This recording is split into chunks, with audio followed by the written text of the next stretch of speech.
Hey y'all, I'm Paula Deen, and I don't think there's anything like a Sunday brunch. To me, it's kind of like the perfect excuse to have 2 meals in one sitting. And you know what? I think I want to start today by baking up an apple bread that's spread with a creamy apple butter that's just out of this world. And I can't resist following up with my cheesy baked garlic grits. And then I'm gonna finish everything off with that delicious little savory sausage ball. And all of these things are gonna make a beautiful breakfast buffet. So y'all go pour yourself a cup of coffee and whet your appetite, because today it's brunch time.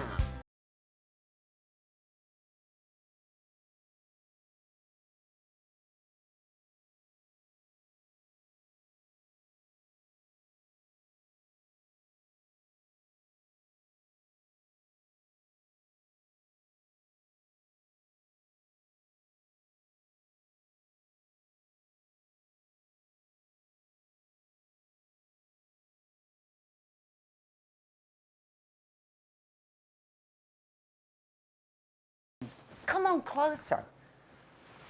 All right, can you see good? I can't hardly wait to show y'all this applesauce bread that I've got in the oven.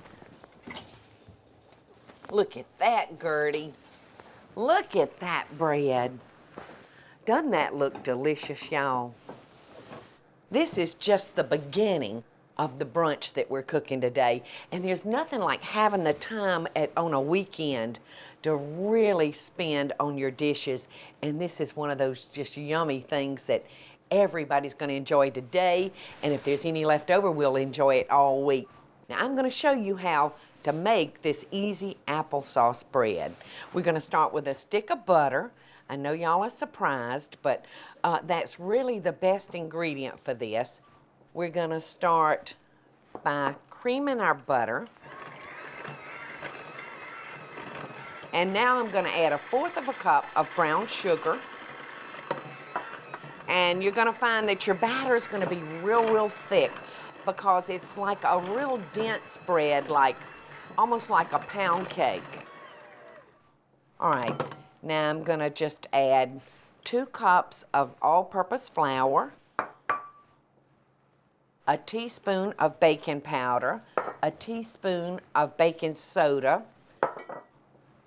1/2 teaspoon of salt, a teaspoon of cinnamon, a teaspoon of allspice,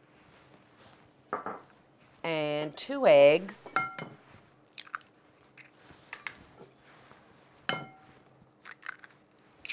a teaspoon of vanilla,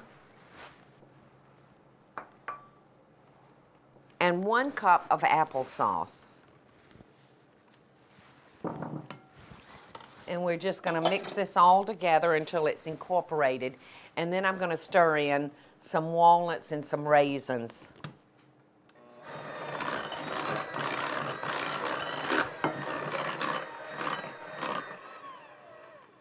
All right.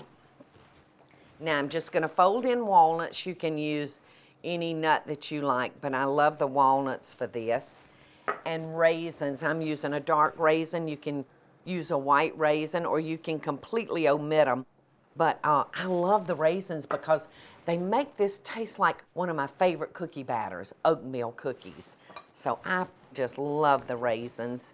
Now I've got us a 9x5 loaf pan prepared. I've greased it and floured it, and we're just gonna put this in there. I've got my oven preheated to 350 degrees, and we're gonna bake this off for about 60 to 65 minutes.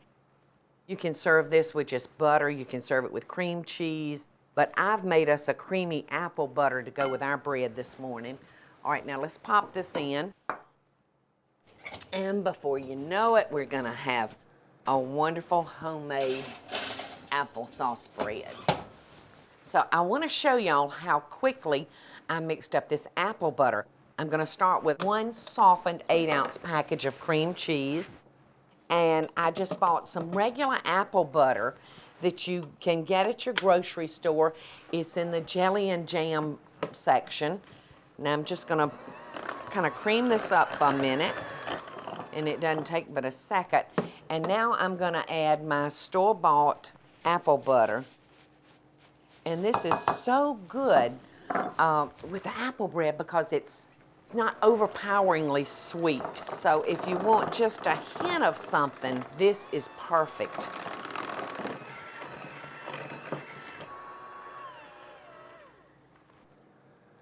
All right, let's come over here now and check out our bread. Maybe it's cool enough. Yeah, I think it's cooled off enough.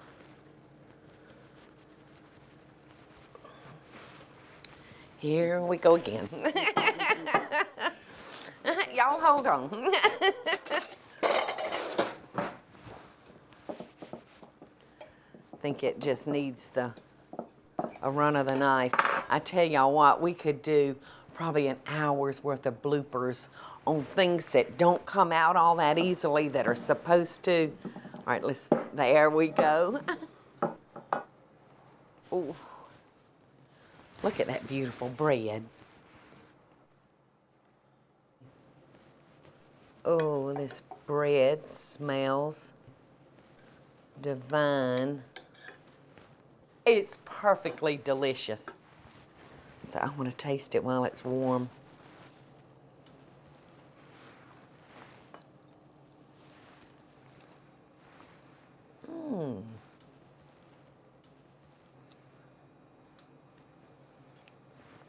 It reminds me of oatmeal cookies and carrot cake all at the same time. You're gonna love it. Gertie is just waiting for me to throw her a crumb. In fact, I think Gertie is maybe my biggest fan. She loves my cooking. Don't you, Gertz? When we come back, it's gonna be wonderful, creamy, rich, cheesy garlic grits.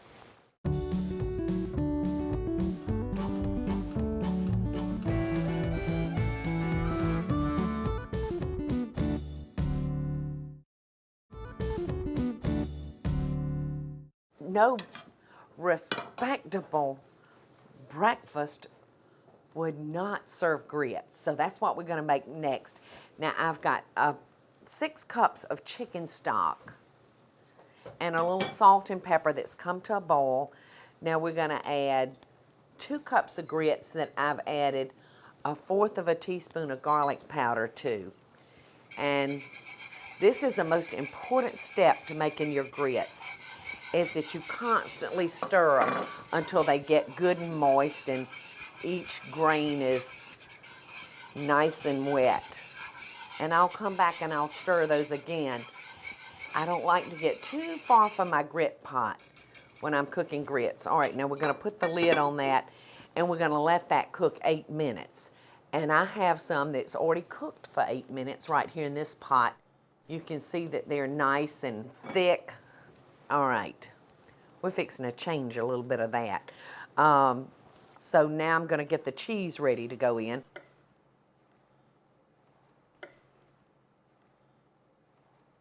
I love rolls of cheese that are flavored with garlic, but they're very hard to find. So if you can't find the rolls of cheese that are garlic flavored, you can do just like I've done. You can add your garlic separate. But those garlic cheese rolls are found in the dairy section at the grocery store. And like I said, we use a lot of those down here in the South. But they can be hard to find even down here. So this is a great way to substitute. Now I'm just cutting this up strictly so it will melt faster. And we're going to toss these over into our grits. All right, I'm going to kind of move these pots around so I can get it a little closer to me. Turn that off.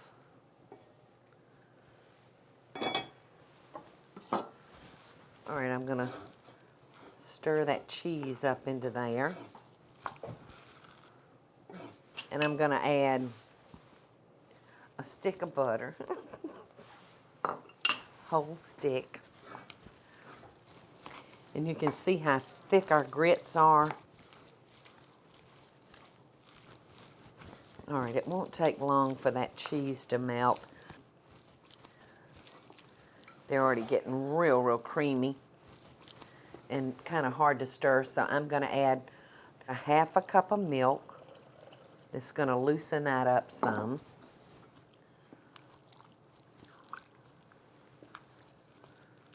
And it's going to make them so rich and creamy.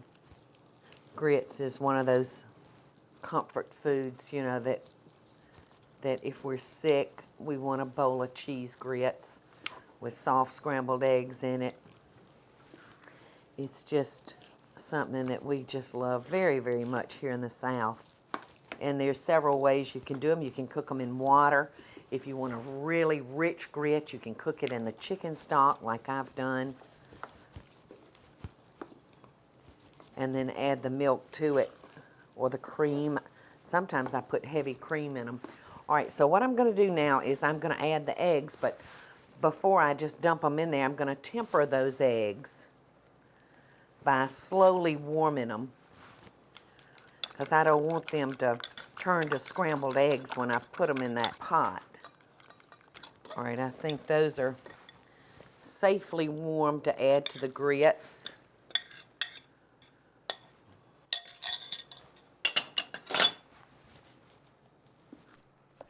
One of the important things about cooking grits is if you don't salt them at the very beginning of cooking, it's almost like impossible to ever get them salty enough.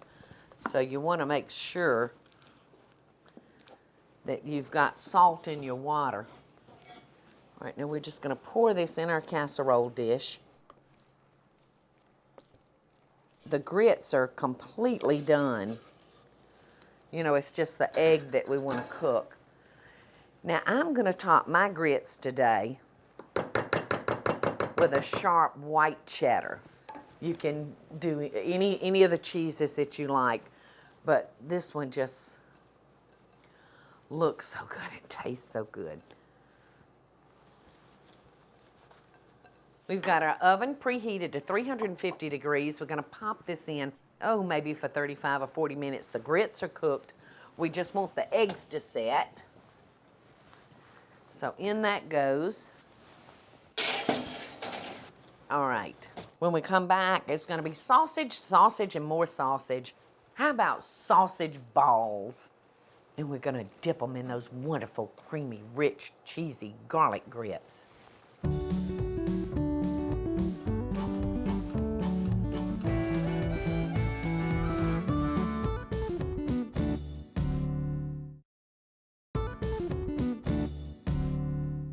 Welcome back, y'all. I'm so glad you decided to come back with me, because today we're cooking a fabulous, fabulous brunch. While we were on break, I got a grits casserole ready for us, and we'll pull this out while it's hot and bubbly. Doesn't that look just sinfully wonderful and rich and gooey?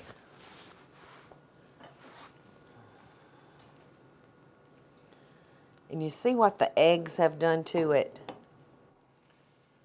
They've made it set up almost like a pie.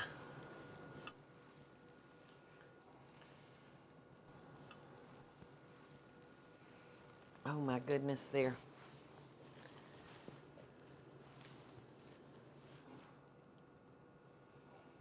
Look how delicious those look. You don't have to be a Southerner to enjoy grits. Y'all hang with me, stick with me, and before you know it, folks in New Jersey will be just living on grits.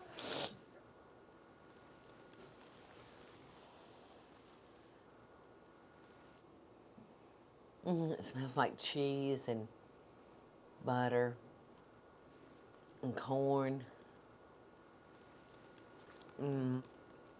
Almost makes my eyes watery. Just tasting those grits are out of this world. Well, let's move on though, because I want to share this little simple recipe with y'all. I'm willing to bet money on the fact that this was probably the first hors d'oeuvre I ever made for a party, probably when I was 19. It's been around 100 years. Some of you may have had it, and some of you may have not. So if you haven't had this or don't know about this little recipe, I want to share it with you because it's great at a cocktail party. It's wonderful for breakfast. When we get through with them, it's going to taste like a sausage biscuit. And we're going to take a biscuit mix, 3 cups of a biscuit mix of your choice. We're going to take a pound of ground sausage. And this is one of those things that you have to do with your hands. There's just no way around it because you need the heat from your hands to break down that sausage. So I'm going to just go in like this and make sure that biscuit mix gets all mixed in. I'm just going to incorporate those together. And then I'm going to come in here with 4 cups of shredded cheese. Now this is a white cheddar. You can use yellow, or if you really wanted to spice them up, you could use a peppery Monterey Jack or something with some bite to it. We have really had the cheese in this show, hadn't we? But like I said, now you're really going to have to get in there and just work this and work it. This is not something that you're going to mix up in 2 or 3 minutes. All right, I've got all of our ingredients mixed up together real well, and there's not but 3 ingredients: a biscuit mix, of fresh ground sausage, and cheese. That's all it is to it. And we're just going to pinch them off and roll them about the size of a small walnut. All right, we're going to put these in the oven. It's preheated to 375 degrees. We're going to keep an eye on these, and we're going to cook them for probably about 18 minutes. But for your own oven at home, you'll want to kind of check them like after 10 or 12 minutes, because I really don't know how your oven cooks at home. I just know how mine cooks. So 18 minutes should do it. And in they go. Got to wash my hands.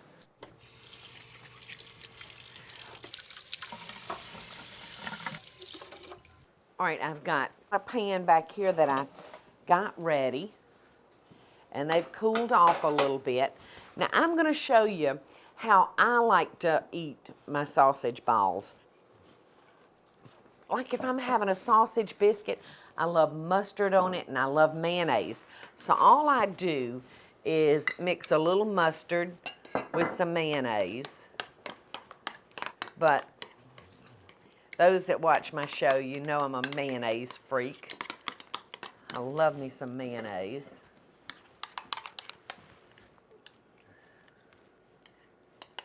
And I'm just going to put that sauce right here in my container. And then I'm going to just pile up my sausage balls around it. Well, except for one. Gertie has patiently waited. Gertie's been with me the whole time I've been making these sausage balls. So, let's see, that's the biggest piece, Gertie. Way to go. And Harry gets the little piece. And now Mama gets to taste it.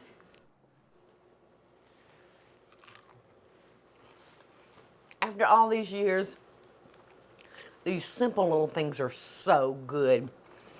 I'm going to clean up. I'm going to come back. I've got some tips for you. I'm going to show you how to set up a fabulous, fabulous Bloody Mary bar, because everybody loves a little Bloody Mary at their brunch. So I'll see y'all back in a minute. It's going to be so good.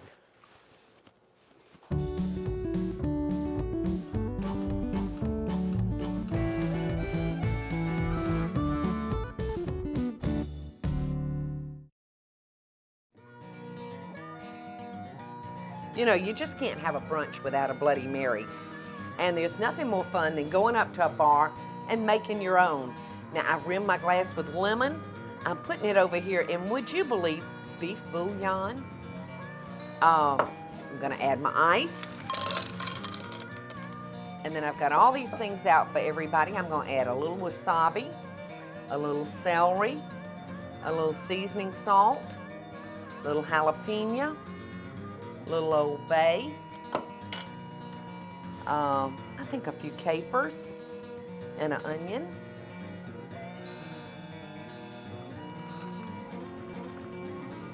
With this Bloody Mary bar, you can make any kind of Bloody Mary you want. And that's bloody well good.